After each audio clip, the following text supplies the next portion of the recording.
Capítulo 14. Según la mayoría de los historiadores, el faro de Ghost Town databa de la era de Kresimir. Algunos decían que era incluso más antiguo, algo que no habría sorprendido a Tamas. Era sin duda la construcción más vieja de Adopest. Las piedras estaban erosionadas por el viento, sus bloques de granito se veían picados y marcados por siglos de exposición a los elementos y por la inclemencia de la intemperie del Marad.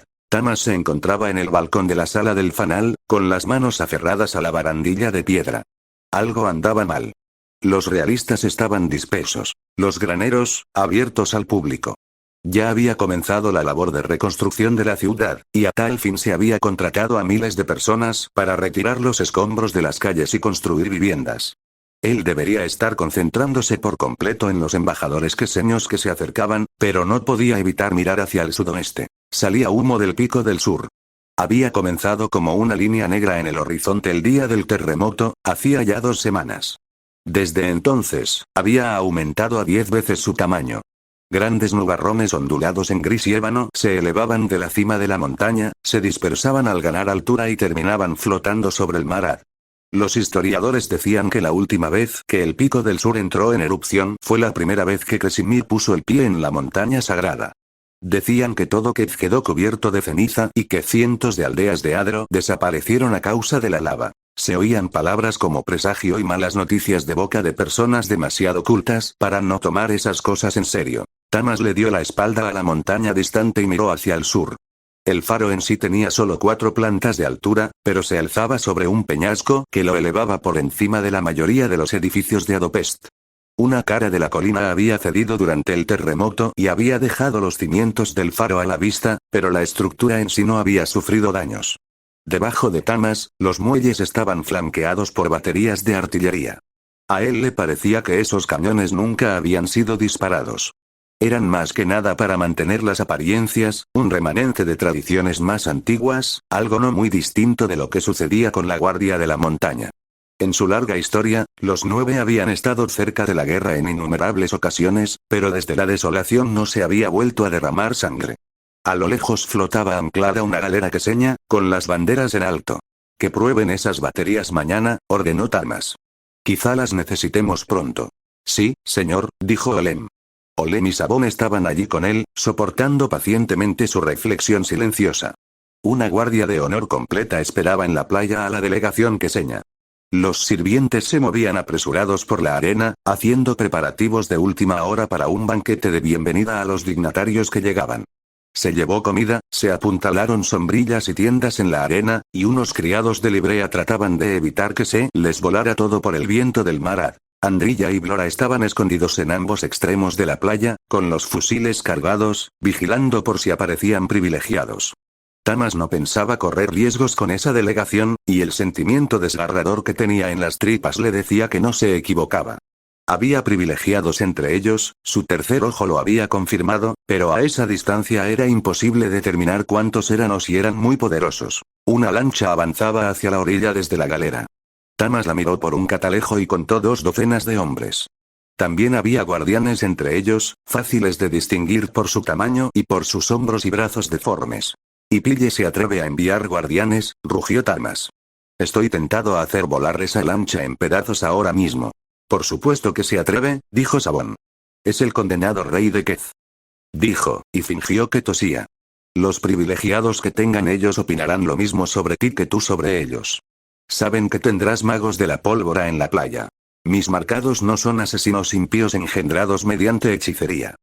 Solo los queseños habían descubierto cómo quebrar el espíritu de un hombre y deformar su cuerpo para crear un guardián. Las otras camarillas reales de los 9 se negaban a experimentar con seres humanos». A Sabón pareció divertirle el comentario. «¿Qué te asusta más? ¿Un hombre que es casi imposible de matar o un hombre que puede matarte a una legua de distancia con un fusil? ¿Un guardián o un mago de la pólvora? Ninguno me asusta. Los guardianes me dan asco». Tamas escupió sobre las piedras del faro. «¿Qué es lo que te sucede hoy? Últimamente te has puesto tan filosófico que podrías hacerme llorar». Olem soltó una risa entrecortada. «¿El desayuno?», dijo. Tamas se volvió hacia el soldado. «¿El desayuno? Esta mañana se ha comido 6 platos de gachas», dijo Olem. Dejó caer ceniza de su cigarro y la observó volar al viento. Nunca he visto al coronel tragar tanto en tan poco tiempo. El de Libby se encogió de hombros como con vergüenza. El nuevo cocinero es muy bueno. Era como tomar leche directamente de las tetas de la mismísima santa. ¿De dónde lo has traído? Tamas tragó saliva. Sintió un sudor frío en la frente. ¿A qué te refieres? No he contratado a ningún cocinero nuevo. Afirma que vos mismo lo habéis nombrado jefe de cocina, dijo Olem. Se colocó una mano delante imitando una gran barriga y asumió un aire de importancia. Para llenarles el corazón, la mente y el alma a los soldados y darles fuerzas durante los próximos años, o eso dice. ¿Un gordo de esta altura? Tamas hizo un gesto sobre su cabeza. Olem asintió. Tiene cabello negro y largo, y parece rospeliano. Yo pensaba que era parte de Libby, dijo Olem. Pero sí. Estás loco, dijo Sabón. No tiene ni una gota de Libby. Mi Ali, dijo Tamas. Sí, ese mismo, confirmó Sabón. Un demonio de cocinero. Jefe de cocina, dijo Tamas distraídamente. Y puede que sea un demonio. Averigua quién es. Todo lo que puedas. Dijo que su padre era Moaka, el navarón de, no sé dónde. Averígualo. No pensaba tolerar que en su cuartel se infiltraran tipos extraños con solo preparar un soufflé de cordero. Me encargaré de ello, señor, dijo Olem. Ahora. Olem se sobresaltó. Enseguida, señor. Arrojó el cigarro y se dirigió a las escaleras. Tamas lo observó irse y luego se volvió para mirar la lancha que lentamente se acercaba. Sintió la mirada de Sabón en la nuca. ¿Qué? Preguntó, dejando entrever más irritación en la voz que lo que habría querido. ¿Qué diablos ha sido eso? Dijo Sabón. Todo ese alboroto solo por un condenado cocinero. Jefe de cocina, replicó Tamas. ¿Crees que es un espía? No lo sé. Por eso le he ordenado a Olem que lo averigüe. ¿De qué sirve tener un guardaespaldas si lo envías a hacer un recado cuando aparecen los queseños? Tamas ignoró la pregunta. Entonces mi Ali no había sido un fragmento de su imaginación. ¿Pero qué pensar de lo que le había dicho? Le había instado a él a que investigara la advertencia de muerte de los privilegiados, algo que no tenía forma de saber. Tamas no era un hombre religioso. Si hubiera tenido que adscribirse a una única creencia, probablemente habría optado por una que se había vuelto popular en la clase alta y los filósofos. Kresimir había sido un dios provisional. Vino para poner en movimiento a los 9 y luego siguió su camino, para nunca regresar. Pero ahora la mismísima montaña sagrada retumbaba de ira. ¿Qué podía significar? Supersticiones. No podía permitir que le hicieran perder el juicio. Haría arrestar a mi Ali esa misma noche, y eso sería todo. Observaron la lancha que se acercaba durante unos minutos más, hasta que Sabón señaló hacia la playa. Acaban de llegar los agitadores. Finalmente, maldita sea, se dirigieron a los muelles para reunirse con la junta de Tamas. Entre los ayudantes, los asistentes, los guardaespaldas y los soldados, parecía que había acudido todo a Dopest. Tamas extrañaba los días en que operar en secreto les exigía reunirse en persona. Solo 7 hombres y una mujer conspirando para derrocar a su rey. Los miembros de la junta se reunieron en la cabecera del grupo para encontrarse con él en el muelle. Tamas, querido, dijo Lady Wenceslao mientras él se acercaba. Sed tan amable de solicitar a su eminencia y al otro caballero, dijo haciendo un gesto de desdén hacia el archidiocel y el eunuco, que no fumen tan copiosamente cuando se encuentren en presencia de una dama. Podríais solicitárselo vos misma, replicó Tamas. Lo ha hecho, dijo Ricard. Parece que su santidad no sabe comportarse en presencia de las damas. Lady Wenceslao se aclaró la garganta ruidosamente. Señor, creo que vos tampoco. Ricard se quitó el sombrero y le hizo una reverencia. Solo soy un humilde trabajador, señora. Disculpadme. El archidiocel y el eunuco parecían estar disfrutando con la incomodidad de Lady Wenceslao. Charlemont se volvió hacia Tamas exhalando anillos de humo. ¿Sabíais que a este muchacho le quitaron su virilidad al nacer? No sabía que aún se llevaban adelante tales prácticas. Pensaba que habían caído en desuso hacía 1000 años. La iglesia siempre prefirió usar castrati en sus coros, hasta hace unos 50 años, dijo Ondraus mirando al archidiocel por encima del libro que llevaba en las manos. Sonrió. Aún quedan algunos cantantes famosos que son castrati, como Kirkamino Benaus.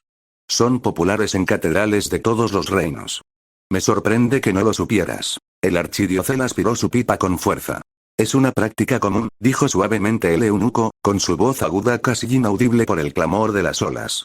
En mi tierra natal hay toda una casta de eunucos, creados al nacer, que brindan su servicio a los magistrados burlos. Sirven en los harenes y en las cortes de los magistrados, y les cumplen todos los deseos. Echó una mirada a Lady Wenceslao. Todos los deseos imaginables.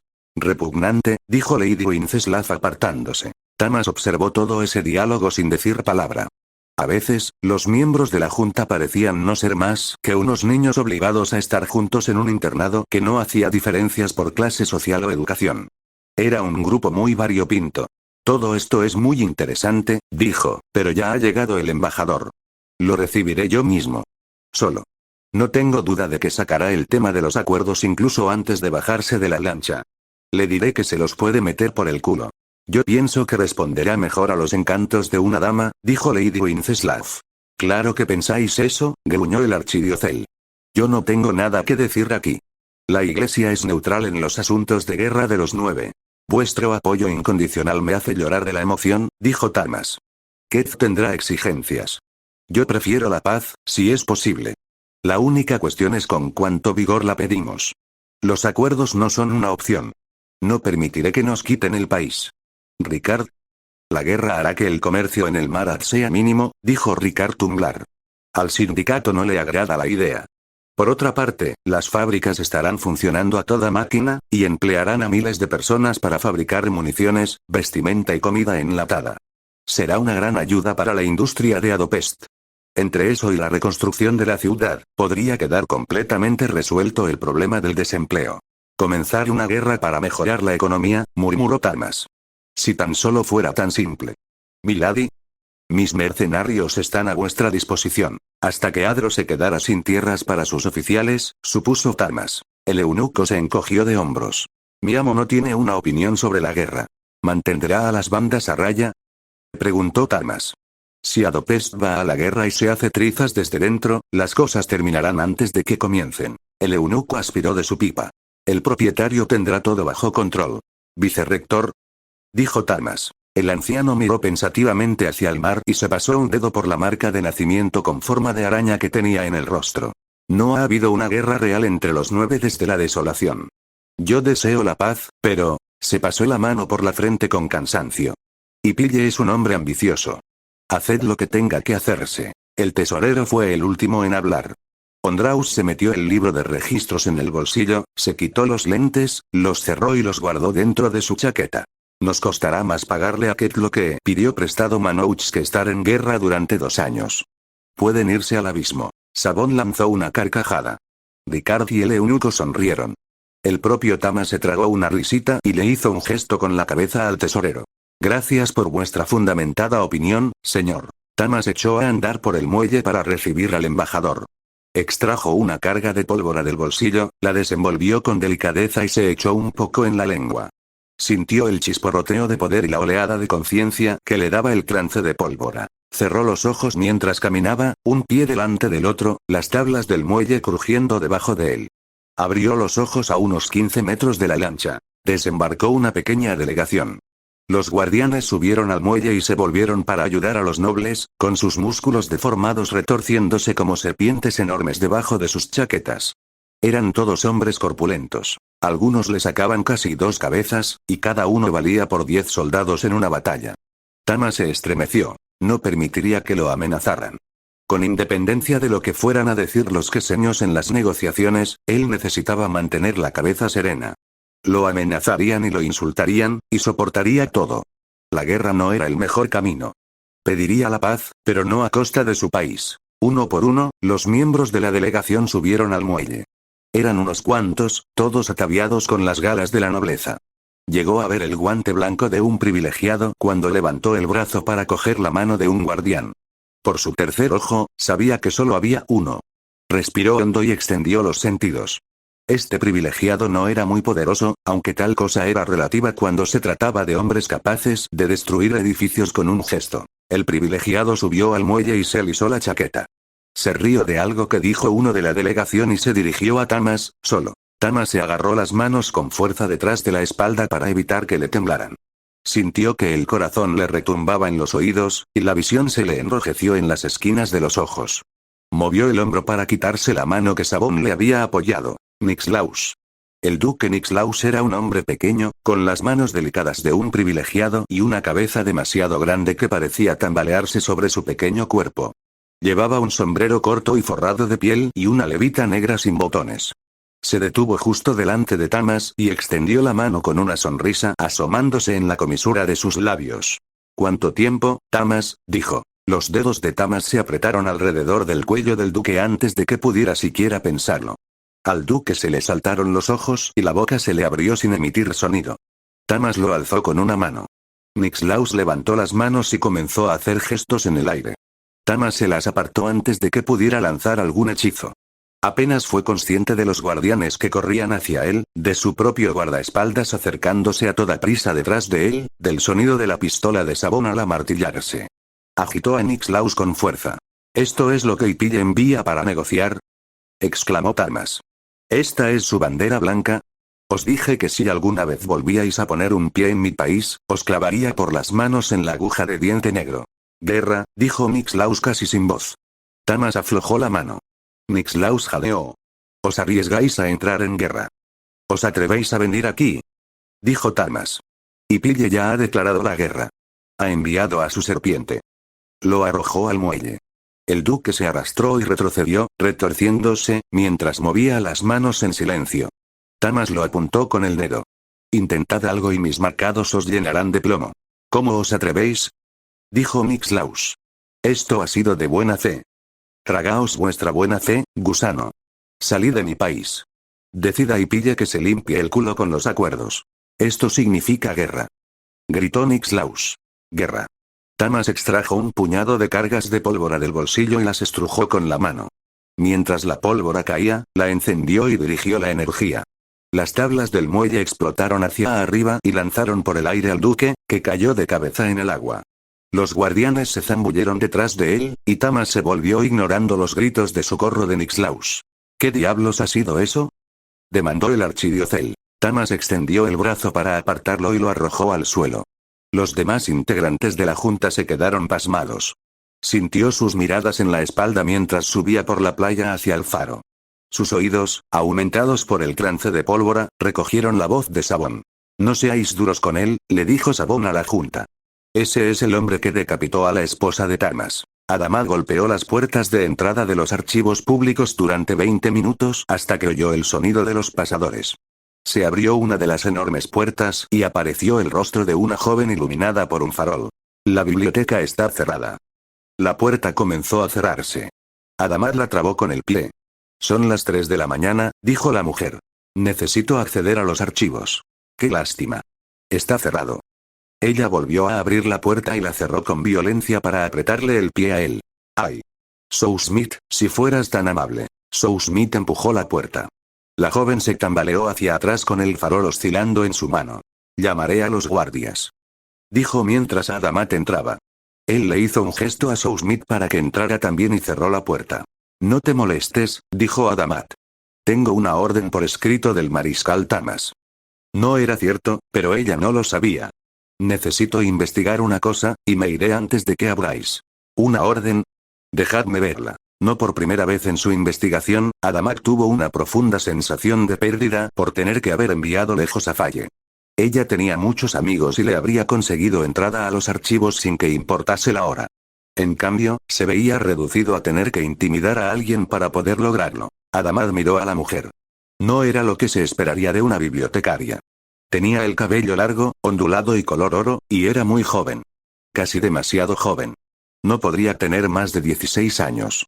«¿Quién eres tú?», le preguntó. Ella se irguió como si estuviera acostumbrada a tener que justificar su autoridad. «Soy la bibliotecaria nocturna.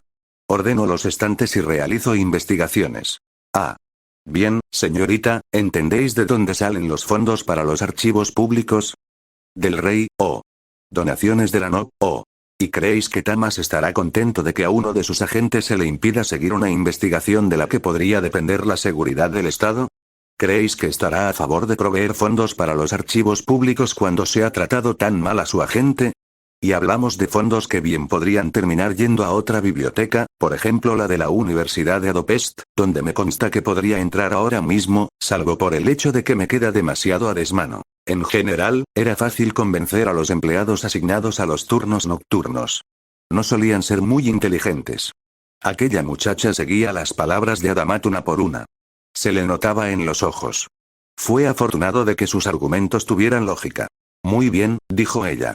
Pero solo unos minutos. Adamat la siguió hasta los archivos. Había algunos faroles colgados de las paredes, pero solo los suficientes para iluminar el camino.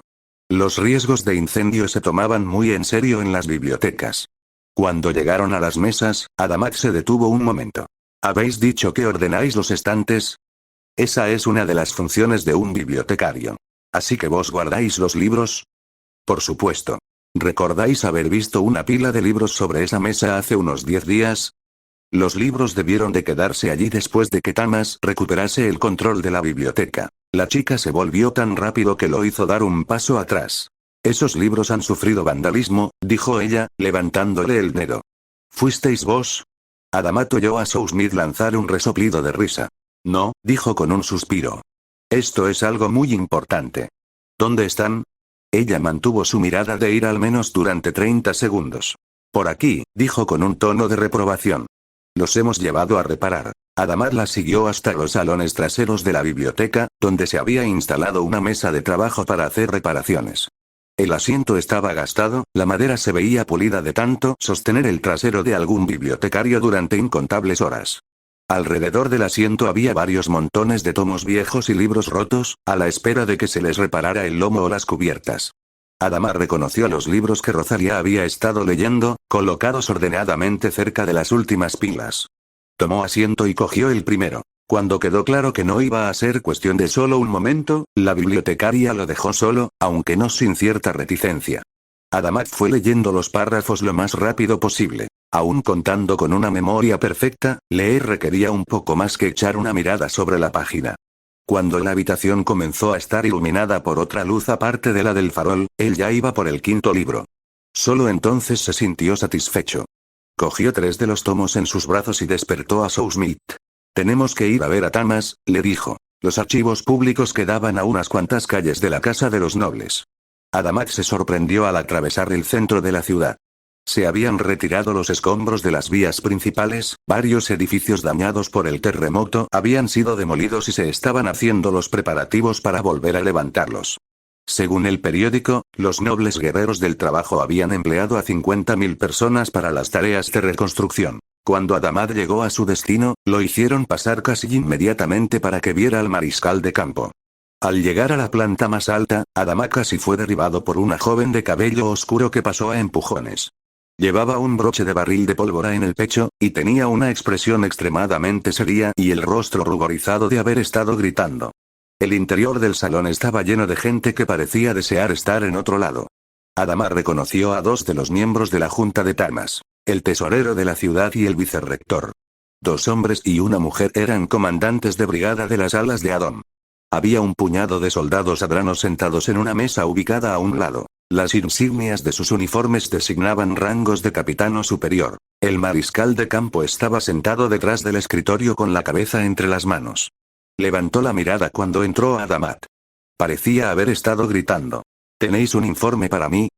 Preguntó con un tono de voz sorprendentemente calmo. Sí. Adamat levantó los libros que tenía entre las manos. Y algo más. Tamas hizo un gesto con la cabeza en dirección al balcón. Disculpadme un momento, les dijo a sus oficiales. Fuera, el sol brillaba. La brisa hizo desear a Adamat haberse puesto una chaqueta más gruesa. Hacía más viento allí arriba que en el nivel del suelo. ¿Qué tenéis para mí?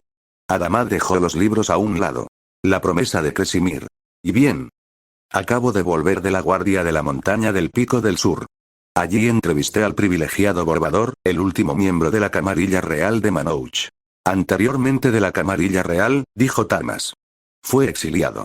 De lo contrario, estaría enterrado en una tumba sin marcas junto a los demás. Adamat hizo una mueca. Llegaremos a eso dentro de un momento. Cuando mencioné la promesa, vos se rió de mí. Es una vieja leyenda transmitida entre los miembros de la Camarilla Real de generación en generación. Dice que Cresimir prometió a los reyes originales de los 9 que su progenie reinaría para siempre. Si su descendencia era interrumpida, él mismo volvería para vengarse. Un cuento de hadas para asustar a los niños, dijo Tamas. Bo dijo lo mismo. La leyenda fue perpetuada por los reyes para mantener a raya a las camarillas reales. Su temor era que apenas se fuera Cresimir, los privilegiados se alzarían con el poder. No veo cómo podría ser cierto eso. ¿Qué persona culta podría tomárselo en serio? Por lo visto, los miembros más viejos de la camarilla real, replicó Adamat. Tamas gruñó al oír eso. Pero sí me hizo pensar. Bo hizo una vaga referencia al concepto de que los reyes tenían otros medios de controlar a las camarillas reales. Algo que haría que la promesa de Cresimir fuera innecesaria. Eso despertó el interés de Tamas. Continúa. Adamat tomó uno de los libros. Encontró una página que había marcado y se lo entregó. Cuando Tamas terminó de leer, Adamat ya tenía listo un pasaje del segundo libro, y luego uno más del tercero. Tamas le devolvió el último libro con una expresión de preocupación en el rostro. Un geas. Una obligación, de alguna manera. Lo tienen todos los privilegiados reales. Si el rey es asesinado, están obligados a vengarlo. Se vuelve cada vez más y más fuerte con el tiempo, hasta que tienen éxito o el mismo geas los mata. Se manifiesta por un carbúnculo de demonio, una gran gema que lleva el privilegiado en su persona y que no se puede quitar. Cuando hablé con Bo, lo vi juguetear con un collar una y otra vez. ¿Y esto? Pasó a otra página del tercer libro. Tamas frunció el ceño mientras leía. Cuando terminó, cerró el libro y se lo devolvió. Así que el geas es permanente. No se puede eliminar, aunque el sujeto haya sido exiliado o expulsado de la camarilla real. Así es. Una cosa más, dijo Adamat. Rápidamente le contó su encuentro con Rosalía y el mensaje que le había enviado a Bo. Apenas oyó el mensaje, salió corriendo hacia la guardia de la montaña. Cuando fui hasta allí para preguntarle qué significaba, no quiso verme. Una hora después, lo vi salir por la puerta norte del Pico del Sur. ¿La puerta norte? Dijo Tamas. La que lleva a la montaña. La que usan los peregrinos para llegar a la cima del Pico del Sur, donde Cresimir puso pie en la montaña por primera vez. Es el único camino por el que se puede llegar. Tamas se apoyó en la barandilla del balcón y miró hacia el sol. ¿Qué opináis vos de todo esto? Adamat había reflexionado sobre esa pregunta durante los 5 días que había durado el viaje de vuelta desde la montaña. Soy un hombre razonable, señor. Un hombre moderno. Si bien las últimas palabras de un hechicero me hielan la sangre, no hay otra forma de verlo. Todo este asunto son sandeces. Apesta a religión. Hay un motivo por el que las camarillas reales se distanciaron de la iglesia Cresim hace 500 años. Estoy de acuerdo, dijo Tamas. ¿Y qué hay de esto del geas? Una cosa es la religión, otra muy distinta es la hechicería. Esto lo confirmé por medio de fuentes secundarias, dijo Adamat señalando la pila de libros. La hechicería es algo mortalmente serio. Parece que no puedo perdonarle la vida a Borbador después de todo. Una expresión de dolor cruzó por el rostro de Tamas, pero desapareció tan rápido que Adamat pensó que quizá la había imaginado. Tamas lo miró de arriba a abajo. Habéis hecho un trabajo admirable, le dijo tendiéndole la mano. Muchísimo más de lo que os pedí. Lamento que haya resultado ser nada, dijo Adamat estrechándole la mano. No hace falta lamentarlo. Es mejor saber que no es nada que no saberlo. Hablad con el tesorero para arreglar el tema del pago. Yo me aseguraré de que no sea avaro. Buen día. Daniel se despertó sobresaltado, pistola en mano. Le costó enfocar la vista en la figura que estaba sobre él. Vas a volarte un pie si duermes así. Daniel volvió a recostarse en la cama y dejó caer la pistola al suelo. ¿Qué quieres? Tamas cogió la única silla que había y se sentó apoyando las botas en el borde de la cama. Esa no es forma de hablarle a tu padre. Vete al abismo. Hubo algunos momentos de silencio. Daniel apenas podía pensar. La noche anterior había intentado no tomar pólvora. Aguantó hasta eso de las 2 de la mañana, y luego fue a buscar su cuerno. Capoel lo había ocultado, junto a su tabaquera y todas sus cargas de reserva. Su pistola ni siquiera estaba cargada. Perra salvaje. Solo ahora había logrado dormirse. Blora te estaba buscando. No me importa. No he querido decirle dónde estabas. No me importa. Arrojé al duque Nixlaus al mar. Daniel abrió los ojos y se sentó. Su padre estaba limpiándose las uñas. Parecía satisfecho consigo mismo. Creo que he comenzado una guerra. Deberías haberle volado la cabeza. Arrojarlo al mar es algo demasiado benévolo para él. Tamas respiró hondo. No, algo demasiado benévolo para él es meterle una bala. Quiero que sufra. Quiero que se sienta humillado. Pero quiero que dure. Daniel asintió con un gruñido. Ha sido algo premeditado. ¿Qué cosa? Que el rey Pille haya enviado a Nixlaus. Quería que me enfadara. Quería que lo golpeara o que lo matara. Buscaba una excusa para comenzar una guerra. Tú también. Desde el principio siempre has querido atacarlos. He estado pensando, dijo Tamas. Durante los últimos meses. He estado pensando que deberíamos evitar la guerra. Sobre todo, después del terremoto. Necesitamos reconstruir el país, alimentar al pueblo. Ahora es muy tarde para eso. ¿Podemos vencerlos? La cabeza de Daniel comenzaba a despejarse. No era algo bueno. Se sentía como si un herrero la estuviera usando como yunque. Quizá, dijo Tamas. La iglesia está amenazando con tomar partido. ¿A favor de Keith, específicamente? No les ha gustado que arrojara a Nixlaus al agua. El idiota pomposo de Charlemont dice que está tratando de convencerlos para que no lleguen a eso. Le creo. Tengo que creerle. Después de todo, era Adrano antes de convertirse en archidiocel. Daniel bajó las piernas de la cama y gimió. Le dolía el cuerpo. Le dolía la cabeza. Aquello que le había salvado la vida en la universidad, fuera suerte o hechicería o lo que fuese, no le había evitado los dolores que venían en consecuencia. Tengo un cocinero nuevo, dijo Tamas. Daniel observó a su padre detenidamente. ¿Por qué podría importarle? Le dolía todo el cuerpo. Solo quería pólvora, y Paul la había ocultado toda. Dice que es la encarnación de Odom, continuó. Debería hacer que lo arresten, pero su comida es demasiado buena. Según los rumores, ha cocinado para la mitad de los regimientos. No sé cómo lo hace, pero les cae bien a los muchachos. Tengo una guerra que comenzar y un cocinero loco convirtiéndose en el hombre más popular del ejército. Y. Dilo, lo interrumpió Daniel. ¿El qué? Estás divagando. Solo divagas cuando vas a pedirme que haga algo que no querré hacer. Tama se quedó en silencio. Daniel lo observó luchar internamente, sin que se le viera casi ninguna expresión en el rostro. Era la primera vez que estaba solo con su padre en, ¿cuánto? ¿4 años? Notó que Tamas llevaba encima las pistolas de duelo que él le había traído de Fatrasta. Parecían estar bien usadas. Tamas respiró hondo. Clavó la vista en el techo. Necesito que mates a Bo. ¿Qué? Tamas le explicó lo del Geas. Fue una explicación larga, con gran cantidad de detalles técnicos. Daniel apenas lo oyó. Había algo acerca de un inspector y una promesa. Daniel se daba cuenta, por el tono de voz, de que Tamas no quería decirlo. Que era el deber lo que lo obligaba. ¿Por qué yo? Preguntó Daniel cuando su padre finalmente dejó de hablar. Si Sabón tuviera que morir, tendría con él la cortesía de hacerlo yo mismo. Me sentiría un cobarde si se lo ordenara a otro. ¿Y piensas que yo puedo matar a mi mejor amigo? Bo es muy poderoso, lo sé. Te enviaré ayuda. Eso no es lo que he preguntado. Sé que puedo dispararle. Quizás hasta pueda acercarme lo suficiente sin que sospeche nada y usar una pistola. ¿Pero realmente me crees capaz de hacerlo? ¿Lo eres? Daniel se miró las manos. La última vez que vio a Bo fue 2 años antes, el día en que embarcó hacia Fatrasta. Bo había ido a despedirlo. Y aún así, ¿qué era otro amigo? El mundo había cambiado. Él había matado docenas de hombres. Su prometida se había acostado con otro. Su país ya no tenía rey.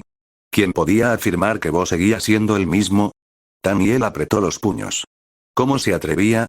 ¿Cómo se atrevía Tamas a ir allí y pedirle semejante cosa?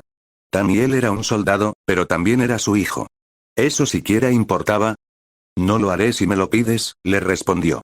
Si me lo pides como hijo. Si me das la orden como mago de la pólvora, entonces lo haré. El rostro de Tamas se endureció. Era un desafío, y él lo sabía. El padre de Daniel no se tomaba bien los desafíos. Tamas se puso de pie. Capitán, quiero que matéis al privilegiado Borbador, de la guardia de la montaña de Pico del Sur. Traedme como prueba la joya que lleva él sobre su persona. Daniel cerró los ojos. Sí, señor. ¡Qué hijo de puta! Realmente iba a obligarlo a matar a su mejor amigo.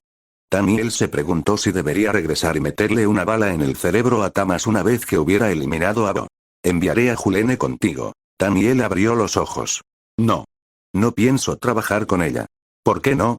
Es imprudente y temeraria. Hizo que mataran a su compañero, y casi a mí también.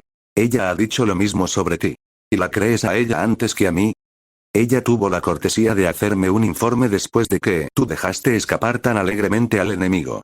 Esa privilegiada nos habría matado a todos, dijo Daniel. Ya he dado la orden. Tama se volvió y se dirigió a la puerta. Marcado Tamiel, cumplid vuestras órdenes. Luego necesitaréis tomaros un tiempo para solucionar vuestros problemas personales. Se fue. ¿Problemas personales? Tamiel hizo una mueca.